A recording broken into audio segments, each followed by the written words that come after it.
ஒரு 20 இயர்ஸ் முன்னாடி இதை நான் ஒருத்தர்கிட்ட பாடி காமிச்சேன். அப்பத்துலேருந்து இப்போ வரைக்கும் அந்த பாட்டை அவர் இன்னும் என்கிட்ட கேட்டுகிட்டே இருப்பார் பாட சொல்லி. லாஸ்ட் வீக்கும் கேட்டார். அவருக்காக இந்த பாட்டு பாலனா. மின்சார பூவே பெண் பூவே மெய் தீட்ட வேண்டும் என்னோடு வாராய் என் ஆசை மோசி கேளாய்.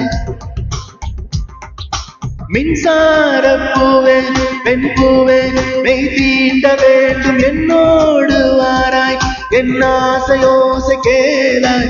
மாலையில் பொன்மார்பினில் நான் துயில் கொள்ள வேண்டும், காலையில் உன் கண்களில் நான் வெயில் காய வேண்டும். சகியே சகியே சகியே என் மீசைக்கும் ஆசைக்கும் பூசைக்கும் நீ வேண்டும்.